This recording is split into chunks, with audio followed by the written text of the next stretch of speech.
तो चलिए दोस्तों, आइए शुरू करते हैं order to cash and customer relationship management.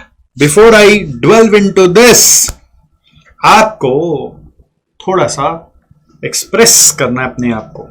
कैसे? व्हाट्सएप उठाना है, अपनी भावनाओं को मुझे एक्सप्रेस करके बतानी है कि आपको अभी तक जो भी लर्निंग मिला वो कैसा मिला, क्या फायदा हुआ आपको, क्या मेहनत की आपने। समरी नोट्स अपना उठा के फोटो खींच के मुझे भेजी। रिप्लाई मेरा क्या है नहीं है वो महत्वपूर्ण नहीं है। क्या महत्वपूर्ण है कि आप कितना ज्यादा अपने आप को एक्सप्रेस कर रहे हैं। एग्जाम में भी ऐसा ही होता है कि अंदर में ख्याल कुछ होते हैं बट पेपर में निकलते नहीं।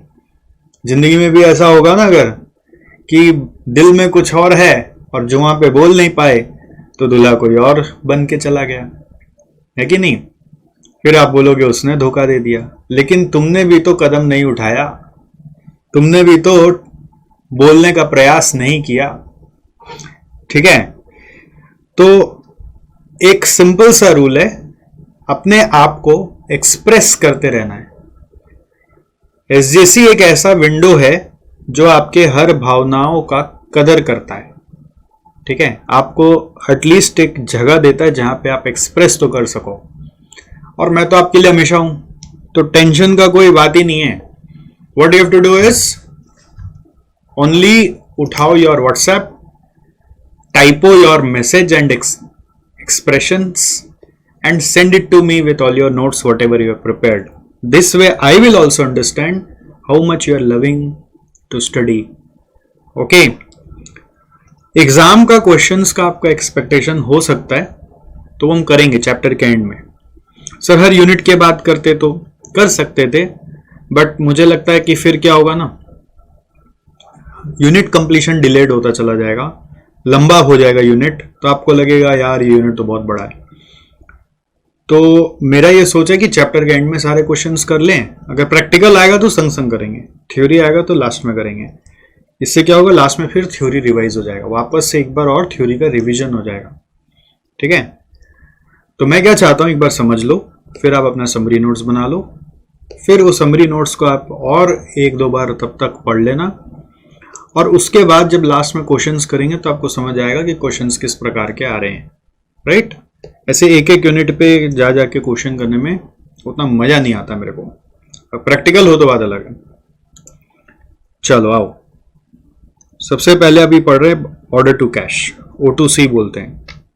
ठीक है, जब वेंडर में पढ़े थे तो V2P पढ़े थे, वेंडर टू पे, प्रोक्योर टू पे, P2P, याद आ रहा है, प्रोक्योर टू पे। वैसे उसी का ऑपोजिट है ऑर्डर टू कैश। तो ऑर्डर टू कैश कैसे वर्क करता है, ये साइकिल को देखो।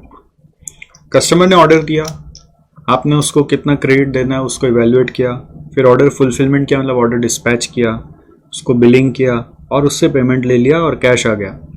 तो this full cycle is called as order to cash cycle.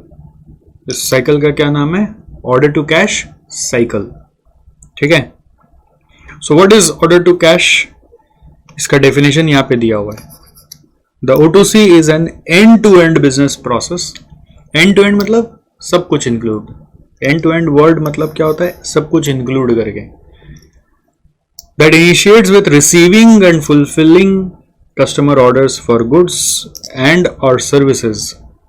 That initiates with receiving, जब से रिसीव हुआ तब से इनिशिएट हुआ, और जब आप कैश रिसीव कर लेते तब वो एंड होता है। It covers all activities regarding customer order, initiates with receipt of orders and ends with receipt of payment from the customer. तो डेफिनेशन अगर आपने कॉन्सेप्ट सुना, अभी ध्यान से समझ लिया, फ्लो चार्ट देख लिया, तो आपको आराम से याद हो जाएगा कि हम जब कस्टमर को ऑर्डर, कस्टमर से जब हम ऑर्डर लिए तब से लेकर जब तक के हमारे पास उससे वापस कैश नहीं आ गया है, तब तक का जो भी एक्टिविटीज है वो सब O2C का पार्ट है। ठीक है, अब ये क्यों आया, O2C इसलिए आया क्योंकि पहले क्या होता था, सेल वाला लोग सेल करके भग जाता था कस्टमर को। ऑर्डर आ गया, वो बोलता था मेरा सेल्स टारगेट अचीव हो गया, अब मैं चला। अब क्या होता था, कस्टमर को क्रेडिट दे दिया 2 महीना का 3 महीना का, तब तक बेटा सेल्समैन छोड़ के ही चला गया, दूसरा कंपनी ज्वाइन कर लिया। अब कस्टमर बोलता है कि यार ये मेरे को जो आदमी बेचा था उसको भेजो ना, तो थोड़ा सा इजी रहेगा, मैं उसको पेमेंट कर दूंगा। दूसरा आदमी जहां पेमेंट का बात करने जाता था, तो कंपनियों को लगता था, कस्टमर को लगता था कि यार कौन आ गया है पेमेंट मांगने, ठीक है। तो इसका वे आउट खोजा गया कि there should be a process which will track customer order received से लेकर कैश तक का, ठीक है। और ये प्रोसेस शुरू दिन से सेल्स वाला डील नहीं करेगा। कौन डील नहीं करेगा? सेल्स वाला डील नहीं करेगा। सेल्स वाले का काम यहां पे खत्म हो जाता है। सेल्स वाले का काम यहां पे खत्म हो जाता है। सेल्स इज ओवर हियर, ठीक है। क्योंकि सेल्स वाला लोग से सेल कराओ, उससे पेमेंट मंगवाने का काम करोगे, कस्टमर का छोटा छोटा इशू सुनोगे, डिलीवरी कब आएगा, वो सब में वो कॉल अटेंड करता रहेगा, तो सेल नहीं कर पाएगा। तो सेल वाले से सेल कराओ, फुलफिलमेंट मत कराओ। और सेल वाला अगर छोड़ के जाता है तो जाने दो, दूसरा सेल वाला रखो। लेकिन ये सेल वाले को समझाना है कि तुम जब ऑर्डर रिसीव करोगे तो कस्टमर को बता दोगे कि अब से ऑर्डर रिसीव हो गया ना, तो अब से इस प्रोसेस का जो ओनर है, इंचार्ज है, ठीक है, उसको हम लोग कई बार बुलाते हैं customer relationship manager. Customer relationship manager takes over. कुछ कंपनियों में उसको कस्टमर अकाउंट एग्जीक्यूटिव भी बुलाते हैं। क्या बुलाते हैं? कस्टमर अकाउंट एग्जीक्यूटिव, ठीक है। कस्टमर अकाउंट मैनेजर भी बुलाते हैं। तो customer account executive take over कर लेगा। तो सेल्समैन का जिम्मेदारी होता है कि ऑर्डर रिसीव होने के बाद वो तुरंत कस्टमर को समझाए कि अब यहां से customer account executive take over कर लेगा और आपको वो सारा इंफॉर्मेशन देगा जब तक कि आपका गुड्स आपको मिल नहीं जाता। आपका इनवॉइसिंग भी वही करेगा और आपका कोई ड्यूज है तो वही कलेक्ट करेगा, वही आपको रिमाइंड करेगा। तो कस्टमर भी क्लियर है कि हाँ ठीक है, और सेल्समैन का भी हेडेक नहीं है, और कंपनी भी क्लियर है ना। तो that's ideally the concept of O2C is. पहले क्या होता था, सेल्स मैनेजर भाग जाता था, कस्टमर बोलता था हम उसी को पैसा देंगे, फिर पैसा लेने में बहुत दिक्कत हो जाता था, नए आदमी को पैसा नहीं देना चाहता था। तो सिस्टम ये बना बड़ी बड़ी कंपनियों में कि सेल्स वाला सेल्स करे और निकले, और कस्टमर अकाउंट एग्जीक्यूटिव वाला कस्टमर से बातें कर करके उसका ऑर्डर फुलफिलमेंट करे और पेमेंट कलेक्शन करे। समझ में आया आपको? ये सिस्टम कितना अच्छा है। एसजीसी में भी हमने ये सिस्टम इंप्लीमेंट कर रखा है। आप जब इंक्वायरी करते हो हमारे यहाँ पर कि हमें ये क्लासेस लेनी है, तो हमारे जो टीम है ना, वो दूसरी टीम है, वो सेल्स टीम है जो आपसे बात करती है, उसको हम लोग काउंसलिंग टीम बोलते हैं। लोग सेल्स वर्ड यूज नहीं करते, काउंसलिंग टीम यूज करते हैं। तो काउंसलिंग टीम आपका काउंसलिंग करती है और आपको क्लासेस लेने में हेल्प करती है। मोमेंट आपकी क्लास जब परचेज हो जाती है तो काउंसलिंग टीम का काम खत्म हो जाता है। तो काउंसलिंग टीम के पास अभी भी बच्चे जाते हैं, सर मेरा क्लास एक्टिवेट कब होगा, ऐसा होता है। तो काउंसलिंग टीम बोलता है बेटा कोई बात नहीं, मैं सीआरएम टीम को आपका डिटेल्स दे रहा हूं, वो आपको कॉल बैक करेंगे, ठीक है। तो आपके पास फिर जो कॉल बैक आता है वो सीआरएम टीम से आता है, और सीआरएम टीम का नॉर्मली जिम्मेदारी होता है कि वो ये सारा प्रोसेस को फुलफिल करे। समझ में आया?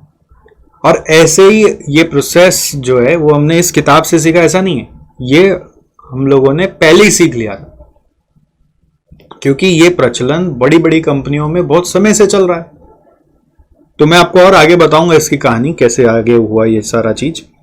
बट मैं क्या करता हूं नॉर्मली, जब कभी भी कोई भी बड़ी कंपनियों से कोई ट्रांजैक्शन होता है, इंटरेक्शन होता है, तो उनके यहाँ का प्रोसेस समझ के सुन के जल्दी से जल्दी एसजीसी में अप्लाई कर देता हूं। मैं आपको ये इसलिए बता रहा हूं कि आप लोग को अगर ये नॉलेज याद रह गया और आप अपनी कंपनियों में इसको अप्लाई करवा दिए तो आपकी वाहवाही हो जाएगी, सीएमए प्रोफेशन का इज्जत बन जाएगा। लोग बोलेंगे कि यार सीएमए हो तुम कि क्या हो, तुम बिजनेस कंसल्टेंट हो कि क्या हो, ठीक है। लेकिन समस्या एक ही जगह आएगी कि आपकी बात मानेंगे कितने लोग, वो बात अलग है। इसलिए आपको अगर बात मनवाना हो तो आप मुझे फोन करना और अपनी कंपनियों में बोलना कि मेरे पास एक बहुत अच्छे कंसल्टेंट है, आप बोलो तो मैं उनको कनेक्ट करता हूँ, वो आपके प्रॉब्लम सॉल्व करा सकते। तो वो कंसल्टेंट बन के मैं आ जाऊंगा, मैं आपके बिहाफ में वो काम करवा दूंगा और बदले में फीस लेके चला जाऊंगा। जैसे ही मेरे को फीस मिलेगा ना तो आपका जो कंपनी है वो काम करेगा ही करेगा। अरे ये मैजिक है, जब तक पैसा लगता नहीं एक्स्ट्रा तब तक आदमी काम नहीं करता है कंपनी में। खैर, तो O2C आपको समझ में आया? कोई भूलेगा O2C? एक क्या होता है ना, कोई हर एक कंसेप्ट के पीछे एक स्टोरी चलती है। अगर वो स्टोरी समझ में आ जाती है ना तो कंसेप्ट समझ में आ ही जाता है। स्टोरी से कंसेप्ट याद होता है, कंसेप्ट से स्टोरी याद होता है ऐसा नहीं है। स्टोरी याद होगा ना कि सर एक कहानी सुनाए थे कंपनी में, CRM वाला यहाँ से टेक ओवर कर लेता है। सर ने बोला था कि सर बिजनेस कंसल्टेंट बन के अगर आपकी कंपनी में आ जाएंगे और बोलेंगे कि अब कर लो ये वाला और फीस मांग लेंगे और कंपनी फीस दे दिया तो कंपनी का काम हो जाएगा। तो आपको एक कहानी से ये याद आ जाएगा। ये हमारे क्लास का पावर है। आप अगर अटेंशन दे के सुनोगे तो कहानी मिलेगी। अब कहानी मैं लिखता नहीं हूं, आपको अपने से लिखना है, पेंसिल से लिख सकते हो साइड में कहीं। खैर आगे बढ़ते हैं। अब ये O2C क्या है? एक प्रोसेस है। इस प्रोसेस को अच्छे से चलाने के लिए हम लोगों को कुछ KPIs लगाने पड़ते हैं। KPIs क्या होता है? की परफॉर्मेंस इंडिकेटर्स। कौन कौन सा KPI हम लोगों को यहाँ पे देखना है टू मेजर O2C प्रोसेस? एक है process cycle time. Process cycle time मतलब ये कितना दिन में पूरा ऑर्डर टू कैश आ जाता है, that is called as process cycle time. Second है day sales outstanding. Day sales outstanding बहुत इंपॉर्टेंट है। आप जैसे अभी कंपनी में अकाउंटेंट भी बनते हो तो आप लोग एक चीज इंप्लीमेंट करना, अगर नहीं किया हुआ किसी कंपनी में, तो वो है डे सेल्स आउटस्टैंडिंग का मेजरमेंट। तो डे सेल्स आउटस्टैंडिंग जिस कंपनी में इंप्लीमेंट हो जाता है उस कंपनी का कलेक्शंस बेटर होने लगता है और ये अकाउंटेंट का ही जिम्मेदारी होता है कि वो ये काम करके देगा। ठीक है, अभी बात ये है कि प्रॉब्लम क्या आप लोग के साथ मालूम है? आप लोग इस पढ़ाई को खाली पढ़ाई की तरह लेते हो, आप इसको रियल वर्ल्ड के एंगल से सोच के ले नहीं लेते हो। रियल वर्ल्ड तक जाओगे तब तक पढ़ाई को तो आप कबाड़ वाला को बेच आते हो। ये सब पढ़ाई है ना 10-10 साल तक संभाल के रखनी है, और जब जब ऑफिस में काम करते करते कुछ ऐसे एस्पेक्ट्स आएंगे तो पढ़ाई खोल के देखना पड़ेगा, तब समझ में आएगा कि आप क्या रियल वैल्यू ऐड कर रहे हो किसी कंपनी में एज ए CMA। समस्या है आप लोग के साथ जो आपको बता रहे हैं, हो सकता है आप एक्सेप्शनल हो, बट जनता जनार्दन के साथ यही समस्या है। कुछ लोग हैं जो जॉब में ऑलरेडी हैं, पढ़ाई कर रहे हैं, बट उनको घंटा फर्क पड़ता है कंपनी में मेरा क्या हो रहा है। आपको ना अगर अपने पढ़ाई से, अपनी बुद्धि से कंपनी में एक्स्ट्रा कुछ करना नहीं आया तो आप वैल्यू नहीं दे पाए, और वैल्यू नहीं दे पाए तो आपने CMA बनकर कुछ नहीं उखाड़ा। कंपनी आपको अप्रिशिएट ही नहीं करा तो आपको क्या महसूस होगा कि CMA बन के मेरा क्या हो? इशू क्या है? आपको बस चाहिए क्या? CMA बन जाऊं और बस नौकरी का सैलरी लग जाए, या फिर जो करंट सैलरी है वो सैलरी बढ़ जाए, बस आपको ये चिंता है। आप ये नहीं सोच रहे कि मैं इस पढ़ाई से जो सीख रहा हूं उसको कैसे अपनी कंपनी में अप्लाई करूं अगर वो वहां पे नहीं है तो। इसकी लिस्ट बनानी पड़ेगी आपको, समझ गए? वहां पे टॉप मैनेजमेंट को कन्विंस करना पड़ेगा कि ऐसा करते हैं। अगर वो कन्विंस नहीं हुए तो मेरे को फोन करना है, बोले किसको बुलाना है? एक बड़े बिजनेस कंसल्टेंट है, उनको बुलाना है जिनसे मेरे को ये सब ज्ञान मिला और बहुतों को ज्ञान देते हैं। आपके वहां वो ये इम्प्लीमेंट करा सकते हैं। जो आप बोल रहे हो वही मैं बोलूंगा, ठीक है? और कंपनी को लंबा चौड़ा बिल करूंगा। कंपनी मेरा को पैसा दे देगा और वो सिस्टम अप्लाई कर लेगा, बस इजी हो जाएगा काम। बट आपको अप्लाई करवाना है, समझ गए? तो डे सेल आउटस्टैंडिंग क्या होता है? ये बेसिकली चेक करता है कि हमारा जो रिसीवेबल बैलेंस है, ठीक है, is equal to how many days sales. समझ में आया? जैसे अगर हम मान लो डेली का 1000 रुपए का सेल करते हैं, एक एग्जांपल, और मेरा डेटर्स बैलेंस दिख रहा है 20,000, तो मैं क्या समझूंगा? डे सेल्स आउटस्टैंडिंग है मेरा 20 दिन का। Basically it is in short you can say receivable collection period, average collection period, it is the same day sales outstanding, ठीक है? तो 20 दिन दिखा। Now there should be a benchmark कि ये 20 दिन का ही रखना है। तो जैसे ही अपने को अकाउंट्स में दिखने लगा कि ये 30 दिन हो गया है या 25 दिन हो गया है, आप पूरा घंटा बजा देंगे, सबका विसल ब्लो कर देंगे, डंग डंग डंग डंग डंग डंग डंग, क्या हो रहा है, देखो देखो देखो देखो देखो, ये 20 का 25 हो गया, 5 दिन एक्स्ट्रा हो गया, 20 का 30 हो गया, 10 दिन एक्स्ट्रा हो गया, कोई इसका कारण है तो देखो देखो देखो देखो, नहीं तो पीछे पड़ो और कलेक्शन करो। किसको ज्यादा उधार दे रहे हो वो देखो, कलेक्शन वाले को, यानी आप CRM CAE को जगा दोगे। समझ में आया?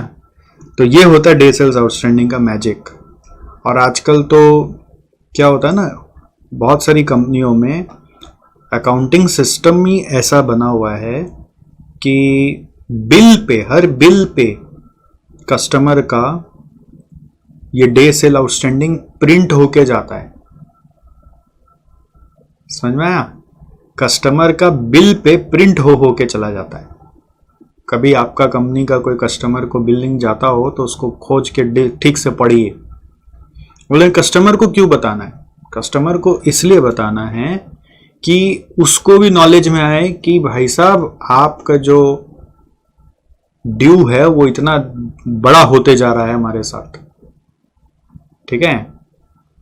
तो हम लोग ये बता देंगे अगर बिल में कि our average day sale outstanding is 20 days and your day sales outstanding is 25 days, kindly clear the dues.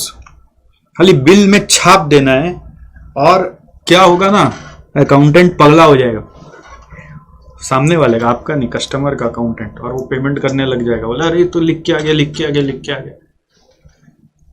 हमारा जो दुनिया है ना वो पढ़ा लिखा दुनिया है, कहा सुना दुनिया अब खत्म हो गया। पापा लोग के जमाने में हमारे कहा सुना दुनिया था कि बोल दो और सुन लो तो काम हो जाता था। आजकल बोलते पढ़ेगा नहीं, लिखेगा नहीं, तब तक काम नहीं होगा।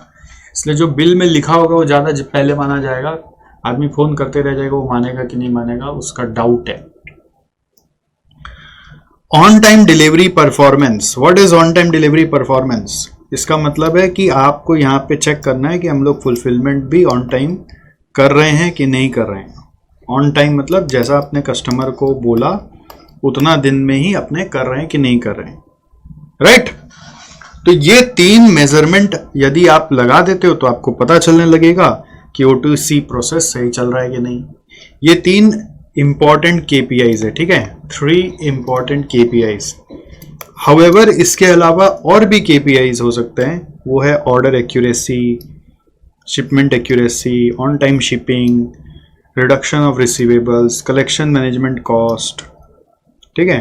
तो ये सब अदर KPIs है। तो अदर KPIs भी आप पढ़ सकते हैं और ये याद रखना चाहिए। तो इंपॉर्टेंस ऑफ OTC प्रोसेस क्या है? बेसिकली इंपॉर्टेंस मतलब बेनिफिट्स के बारे में बता रहा है। तो बेनिफिट्स क्या क्या हो सकते हैं इसके, यहाँ पे देखो सीधा 4 से चालू कर दिया, 1 2 3 उड़ा दिया। तो 1 2 3 आएगा। पहला होगा कैश फ्लो हम लोगों का बढ़ जाता है। O2C प्रोसेस बेटर होने से ये कैश फ्लो बढ़ जाता है। कस्टमर जो डिले कर करके पेमेंट करता है वो टाइमली देने लग जाता है, और आपका इस कारण से O2C प्रोसेस से ऑपरेटिंग कॉस्ट घटता है। कैसे घटता है operating cost? In terms of ये जो क्रेडिट कलेक्शन कॉस्ट है। क्रेडिट कलेक्शन के लिए जैसे क्या होता था, आदमी जाता था, पैसा मांगता था, फिर सामने वाला बोलता था भैया आज नहीं, शनिचर को आइए, शनिवार को आइए, फिर शनिवार को जाता था तो दुकान बंद मिलता था। तो ऐसा बहुत प्रॉब्लम्स है। तो इस चीज़ को सॉल्व करने के लिए ये सिस्टम अगर बैठाया जाए और मेजर किया जाए तो eventually over the period of time देखा गया है कि ऑपरेटिंग कॉस्ट रिड्यूस हो जाता है। फिर smoother and improved customer relations, smoother and improved customer relations, smoother and improved customer relations, smoother and improved customer relations. Normally एक अलग से कस्टमर रिलेशनशिप वाला आदमी ही या लेडी इस प्रोसेस को हैंडल करती है तो चांसेस होता है कि ये रिलेशंस भी बेटर हो जाता है। कि सेल्स वाला सेल्स में दूसरा कस्टमर को हैंडल करते करते जब ये देखता है तो उसके ऊपर और भी जिम्मेदारी है ना भाई, कैसे इस कस्टमर को पटाएं। लेकिन यहाँ पे पटाने का कोई काम नहीं है, बस प्रोसेस को फॉलो करना है और कस्टमर को टाइमली अपडेट देते रहना है। तो ये काम से कस्टमर्स भी खुश हो जाते हैं। मैंने आपको समझाया था पूरा सप्लाई रिलेशन कस्टमर रिलेशन के बारे में कि रिलेशन मतलब ये नहीं कि एनिवर्सरी बर्थडे चलाना, रिलेशन मतलब ये है कि सामने वाला का जो एक्सपेक्टेशन है कि मेरे को टाइमली गुड्स मिल जाए, टाइमली अपडेट मिल जाए, ठीक है, कुछ मेरा गड़बड़ हो तो मैं किसी से बात कर सकूं और बता सकूं और वो ठीक कर दे। तो ये कर दे तो कस्टमर रिलेशन बेटर हो जाता है। फिर ability to devote more time to strategic function, इसका मतलब क्या है कि top management need not be involve here. अगर मान लो कोई कंपनी में बड़ा कस्टमर है या छोटा कस्टमर है तो कुछ भी गड़बड़ क्या होता है, ठीक है, तो कस्टमर है ना जब उखड़ जाता है तो क्या करता है, कॉल द मैनेजर, छोड़ेगा नहीं तुम लोग को, सबको बर्बाद करके रखेगा। ठीक है, जैसे रेस्टोरेंट में खाना खाते खाते कुछ गड़बड़ हो जाता है, तुम्हारा हिम्मत कैसे ही हुआ, वेटर पे गरम होते हैं, बुला के लाओ मैनेजर को। तो मैनेजर आता है, जी सर बोलता है, होता है ना, मतलब हम लोग उखड़ जाते हैं ना तो सीधा ओनर का घंटा पकड़ के टांगने का कोशिश करते हैं। तो टॉप मैनेजमेंट को पकड़ते हैं। बहुत बार हमारे साथ भी यहाँ पे बच्चे लोग करता है, स्टूडेंट लोग, सर को फोन लगाएगा, सर को बुलाओ। अरे भाई हमारा आदमी से बच्चा लोग कन्विंस नहीं हो रहा है, इसलिए बोल रहे हैं सर को बुलाओ। ठीक, तो खैर अगर ये सब काम में टॉप मैनेजमेंट इन्वॉल्व होगा तो टॉप मैनेजमेंट जो मेन काम है उनका वो कब करेगा। तो इसलिए ये प्रोसेस बनाने से, इनकी ट्रेनिंग अच्छे से करने से टॉप मैनेजमेंट को इन्वॉल्व ही नहीं होना पड़ता। अदरवाइज ऐसे प्रॉब्लम्स में आप देखना, छोटा मोटा अगर आपके आसपास कोई व्यापारी लोग हैं, बिजनेसमैन हैं, घर में कोई बिजनेस चलाता है, तो वो लोग बेचारे ये सब में ही फंसे हुए हैं। आप कभी भी कोई चीज़ ये सब पढ़ाई से इम्प्लीमेंट करो ना, तो अगर घर में बिजनेस है, व्यापार है, तो वहाँ इम्प्लीमेंट करो। आपको तो खुशनसीब होना चाहिए कि ये सब पढ़ाई आप लोगों को करने मिल रहा है। तो ना दिल से शिद्दत से करो कि इसी पढ़ाई से पूरा पैसा वसूल कर लें। रियल वर्ल्ड में बड़े बड़े बिजनेसमैन लोग करोड़ों रुपए खर्चा करके सब पढ़ाई करते हैं, और मैं जिस एंगल से आपको बता रहा हूं वो करोड़ों रुपया मैं खर्चा किया हूं, हाँ, to give that knowledge to you. आप लोग कितना सीरियसली सुन रहे हैं, समझ रहे हैं, वो बात की चीज है। आपके दिमाग में चल रहा है बस भगाओ और एग्जाम खत्म करो, उससे पढ़ने से फिर मेरे पास पढ़ने का कोई फायदा नहीं है। फिर अपने से पढ़ लो यार, क्या मेरा जरूरत क्या है। मैंने करोड़ों रुपया खर्चा किया अपने नॉलेज के ऊपर कि ये चीज मैं कैसे आप लोग को बता पाऊं कि रियल वर्ल्ड में कोई कैसे करेगा। नहीं तो ये बातें तो थ्योरी की रह जाती है, और थ्योरी वाला चीज एग्जाम पास करा देगा तो करा देगा, सीएमए का इज्जत तो नहीं बनाया। तो हम जिस प्रोफेशन के पीछे पड़े हुए हैं, हम भी अपनी रोजी रोटी सीएमए से खा रहे हैं, आप भी सीएमए से आगे सब कुछ खाओगे। उस प्रोफेशन का जो कंपनी है उसमें वैल्यू ही नहीं बढ़ा,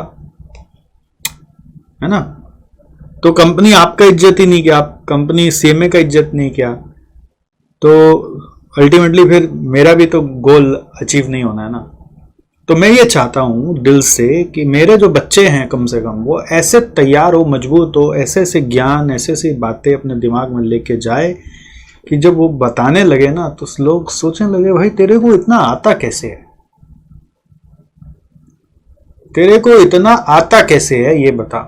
पढ़ाई तो मैं भी किया था, लेकिन तेरे को इतना कैसे आता है। कंपनी ऐसे बोले, भले ही तुम्हारी बात को ना माने, भले ही वो इम्प्लीमेंट कुछ ना करे, बट ये बात आपको बोलने लग जाए, उस दिन आप मुझे फिर फोन करिएगा, आपका मैं वीडियो इंटरव्यू लूंगा, ठीक है, सारे बच्चों को दिखाऊंगा। खैर आगे बढ़ते हैं। So best practice which optimise the B2C O2C प्रोसेस। O2C प्रोसेस को ऑप्टिमाइज करने का क्या तरीका है? What are the ways to optimise it? Optimise मतलब इसका बेस्ट निकालना, कम से कम कॉस्ट पे ज़्यादा से ज़्यादा फायदा जब निकालते हैं उसको ऑप्टिमाइज बोलते हैं। तो सबसे पहले आप एडमिनिस्ट्रेटिव टास्क को ऑटोमेट करने का कोशिश करिए। जैसे कि एडमिनिस्ट्रेटिव टास्क मतलब बिलिंग करना, invoice collection, payment collection, credit management, ये सब ऑटोमेट करिए। अरे बाप रे बाप, ये एक नया चीज आ गया रियल वर्ल्ड में। आपको मैं एकदम एग्जांपल देता हूँ। जैसे फॉर एग्जांपल आप अगर ओला यूज करें तो ओला में ना एक फीचर है पोस्ट पेड, ओला कैब्स, OLA, ओला कैब्स। अगर आप यूज करें तो उसमें ना एक पोस्ट पेड फीचर है। तो पोस्ट पेड फीचर में वो बोलता है आप 2000-5000 का क्रेडिट ले सकते हो, तो उसने क्रेडिट दे दिया और ऑटोमेटिक दे दिया इनेबल करके। फिर सेकेंडली वहां पे जैसे ही आप राइड खत्म कर दो आपका बिल आ जाता है, ठीक। फिर वो बिल का पेमेंट भी वो ओला मनी से कर लेता है और संग संग आपको बता देता है कि आपको पेमेंट ओला मनी का कब तक करना है। और जब आपका ड्यू डेट आता है तो अपने आप वो रिमाइंडर भेजना शुरू कर देता है कि आपका इतना रुपया ड्यू है, इतना रुपया ड्यू है, इतना रुपया ड्यू है। और फिर ऐसा लिंक आ जाता है साथ में कि आप इसको यूज करके पेमेंट कर सकते हैं। तो ये क्या हो रहा है, ये पूरा का पूरा प्रोसेस ऑटोमेटेड वे में चल रहा है, कोई इन्वॉल्व ही नहीं है, कोई फोन ही नहीं करता। समझ गए? This is automation of admin task. तो ऐसा उन कंपनियों ने कर रखा है ज्यादातर जिनका हाई वॉल्यूम है। Normally companies with high volume of transactions इस प्रोसेस को इंप्लीमेंट करेंगे। जैसे आजकल बैंक भी है, अब EMI कलेक्ट करना है तो EMI के लिए आदमी पहले आता था, फिर धीरे धीरे सिस्टम आया कि बैंक से ऑटोमेटिक कटेगा। अब बैंक से ऑटोमेटिक कटने के बाद आदमी लोग बैंक में बैलेंस नहीं रखता है, इसलिए वहां से अपने आप एक मैसेज आता है जो बताता है कि आपका इतना तारीख को EMI कटने वाला है, प्लीज बैलेंस इंश्योर करिएगा। समझ में आया? और उसका 3-4 रिमाइंडर आ जाता है। और फिर अगर कोई EMI फेल कर जाता है तो फिर से आता है मैसेज कि आपने फेल कर दिया तो आप फिर से इंश्योर करिएगा, सेकेंड टाइम पेमेंट होगा। फिर नहीं हो तो एक लिंक आ जाता है कि आप इस लिंक से भी पेमेंट कर सकते हैं। इसके बाद फिर उनका आदमी जगता है, भाई क्या बात हुआ। तो ये क्या ऑटोमेशन ऑफ एडमिनिस्ट्रेटिव टास्क है जिससे O2C प्रोसेस फास्ट हो जाता है। फिर जैसे अगर आपकी कंपनी में डिफरेंट, मान लो स्मॉल डिविजन्स है या डिफरेंट प्रोडक्ट लाइन्स है, तो आप कोशिश करो कि सब में एक ही प्रोसेस चले, क्योंकि कस्टमर को वही आदत का हैबिट हो जाता है। मतलब बेसिकली वही तरीका, वही प्रोसेस का हैबिट हो जाता है, वो चाहता है वैसे ही हम पेमेंट करेंगे। तो ओला ने अगर कैब के साथ साथ अगर ओला ने और प्रोडक्ट लाइन जोड़ दिए, फॉर एग्जांपल ओला डिलीवरी, तो हम लोग एक्सपेक्ट करेंगे कि जो प्रोसेस ओला कैब में चलता है वही प्रोसेस ओला डिलीवरी में चले। ठीक है। Next, preparation of electronic invoices. ये तो वैसे ऑटोमेशन ऑफ एडमिन टास्क का ही पार्ट है, बट यहाँ पे एक अलग से एम्फेसिस देके ये बोलना चाह रहे हैं कि आप अगर ई इनवॉइस बनाएंगे तो it avoids manual processing error. जैसे कभी नाम गलत लिख दिया, कभी प्रोडक्ट आईडी गलत लिख दिया, कभी अमाउंट गलत लिख दिया, रेट गलत लिख दिया।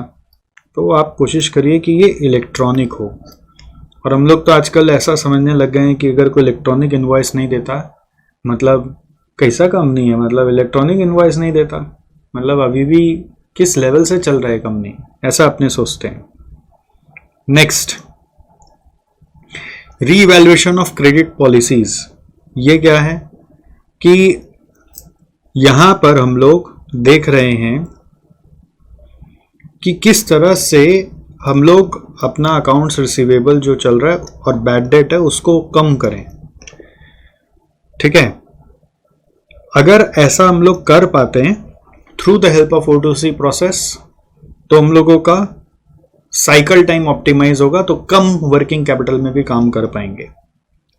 ठीक है, तो ये 4 पॉइंट अगर आप याद रख लेते हैं तो काम हो ही जाएगा। बट और भी 3 पॉइंट दिया हुआ, अभी पढ़ने में कुछ नहीं जाता है, पढ़ेंगे, बट आप लर्न एनी 4 करेंगे तो भी काम हो जाएगा। एनी 4-5 पॉइंट्स आपको याद रहे तो काम हो जाएगा। एफिशिएंसी इन बिलिंग प्रोसेस। अब बिलिंग प्रोसेस का एफिशिएंसी मतलब है रियल टाइम बिलिंग। आप जितना जल्दी बिलिंग कर दें उतना अच्छा। जैसे ये एग्जांपल में ना हॉस्पिटल्स में बहुत इंपॉर्टेंट होता है। ये मैंने देखा हर हॉस्पिटल में एक समस्या हो रही है आजकल कि जब डिस्चार्ज कराते हैं ना तो उस समय घंटा घंटा ले लेता है, वो लोग बोलते हैं बिलिंग हो रहा है। क्यों? क्योंकि हॉस्पिटल में ना छोटा छोटा आइटम जो पेशेंट का इलाज में यूज हुआ सबका बिल होता है। तो वो लोग सब जब पेशेंट के लिए जो यूज हो रहा होता है तो टैगिंग करते रहते हैं। लास्ट में फिर जब डिस्चार्ज होता है पेशेंट तो जो जो आइटम्स बच जाता है वो सबको हटा देते हैं। ठीक है, और फिर नेट बिलिंग करते हैं। तो ये बिलिंग में काफी टाइम लगता है, तो पेशेंट डिस्चार्ज होने के बाद भी पड़ा रहता है। भाई आपका बेड ऑक्यूपाइड है, आपके भी नुकसान है। दूसरा पेशेंट अगर आया हुआ है तो आपके पास लिमिटेड बेड है, तो वहां पे भी आप सर्व नहीं कर पाओगे। और कस्टमर यानी पेशेंट भी बेचारा पड़े पड़े सोच रहा है कब हम जाएंगे अब घर वाला सोच रहा है कब लेके जाएंगे इनको। बहुत सारा प्रॉब्लम्स होता है। तो इसलिए बिलिंग जितना रियल टाइम हो जाए उतना अच्छा। आज के जमाने में कंप्यूटराइज्ड बिलिंग होने के बावजूद भी टाइम लग रहा है, तो जमाना ऐसा चाहिए कि मेरे हिसाब से, ये मेरा आउटलुक है, अगेन आप कोई हॉस्पिटल में काम करते हो, आप बोलेंगे तो आपकी बात कोई मानेगा नहीं, वो अलग बात है। मेरे को फोन करेंगे, ठीक है, मैं कंसल्टेंट बन के आऊँगा और सामने वाले को बहुत जोर का बिलिंग करूँगा, मेरी बात एकदम मान लेगा। तो करना क्या है, जैसे पॉस होता है ना, POS point of sales machine, जैसे आप देखते होंगे बहुत सारे रेस्टोरेंट्स में रहता है, टक टक टक टक टक टक मरता है। तो मेरा आइडिया क्या है कि हर वार्ड में एक पॉस लगा दो। क्या करो, हर वार्ड में एक पॉस लगा देना है। वार्ड हेड को एक और जिम्मेदारी दे देनी है कि तुम जो पेशेंट के लिए यूज कर रहे हो वो टक टक टक टक टक टक यहाँ पे मारते जाओ। अब पता नहीं, ये मेरा एक सोच है, हो सकता है ऐसा किसी हॉस्पिटल में ऑलरेडी हो रखा हो, तो मुझे मालूम नहीं है। बहुत बार मैं सोचता हूँ कि मैंने ही सोचा, ऐसा नहीं होता, पता चलता है कि वो दुनिया में हो ही रखा है। हो सकता है कहीं हुआ ही होगा। तो हर वार्ड पे एक पॉस दे देंगे और पॉस में वो पेशेंट नेम सेलेक्ट करके टक टक टक टक, जैसे नहीं होता रेस्टोरेंट में जाते हैं तो टेबल पे अपने खाने के बाद बोलते हैं ना, भैया बिल ले आओ, तो फटाफट पॉस पे मारता है इस टेबल पे क्या क्या क्या क्या ऑर्डर हुआ था। तो ये कॉन्सेप्ट है कि वो वार्ड पे ही पॉस रहेगा और वहीं पे ही टक टक टक टक टक मारेगा और वहीं से बिल निकाल देगा। ये लो पेशेंट को लेके जाना है, ये रहा बिल और जाओ पेमेंट करो। पेमेंट कलेक्शन आप अकाउंट्स वाला से कराइए, बट बिलिंग उधर लेके जाते, फिर बोलते उधर बिल करो, फिर वो बोलेगा, बिल वाला बोलेगा इधर बिलिंग हो गया, आप उधर जाके पेमेंट करो, फिर पेमेंट में लाइन लगाओ। हॉस्पिटल में बड़ा मगजमारी होता है यार। तो इसका सबसे सुंदर तरीका होता है वार्ड में टक टक टक टक टक टक एक बिलर होना चाहिए जो बिल कर दिया, मतलब बिल लिया, नीचे गया, पेमेंट किया, आया, मतलब ये पेशेंट दे दो, हम लोग जा रहे हैं। सिंपल है, बट कोई समझाए तो ना, है ना। खैर, ये क्या है, ये रियल टाइम बिलिंग जितना हो उतना अच्छा। तो सिस्टम क्या है, रियल टाइम बिलिंग। तो रियल टाइम बिलिंग काफी हद तक क्या करते हैं, होटल वाले यूज करना शुरू कर लिए काफी हद तक। एक मैं होटल में गया, गजब, वहां पे टीवी ऑन किया, ठीक है, टीवी ऑन करते ही दिखा रहा है पहले इनवॉइस, टीवी में इनवॉइस दिखा रहा है कि ये देखिए सतीश जालान जी, आपका ये आइटम अभी तक यूज किया हुआ है, तो अभी तक का बिल ये है। समझ गए? तो जैसे शाम को मान लो नीचे जाके कॉफी पी के आए, ऊपर आके देख रहे बिल हुआ है। वो जब बोलते हैं ना चेकआउट के समय, वो लोग बोलते हैं ना चेकआउट के समय आपको सारा बिलिंग करेंगे, पेमेंट चेकआउट के समय आप करिएगा, ऐसा कॉन्सेप्ट है ना। तो इंटरेस्टिंग चीज सुनो, तो क्या हुआ कि टीवी में बिलिंग दिख रहा है अप टू डेट। जब टीवी ऑन करो तो पहले स्क्रीन आता है बिल, फिर उसको बंद करने का ऑप्शन आता है, फिर टीवी चालू होता है, फिर इधर घूम के आए फिर बिल, फिर इधर घूम के आए फिर बिल, ठीक है। इवन उस होटल का एक सिस्टम था कि टिप भी फिक्स्ड है कि आपको टिप देना ही है, एक दिन का इतना रुपया। आपको ऐसे अलग अलग जगह जहां पे भी आप खा पी रहे हो आप टिप मत दीजिएगा, बट आपका टिप फिक्स किया हुआ है कि आप इतना रुपया दिन का टिप दे दीजिएगा, और वो बिल में ऐड हो जाता है। एक दिन बीत गया, बिल में अगला दिन ऐड हो गया, ठीक है। अब जब लास्ट डे था तो वो स्क्रीन पे चेंज होके आ रहा है कि आज आपका चेकआउट डे है।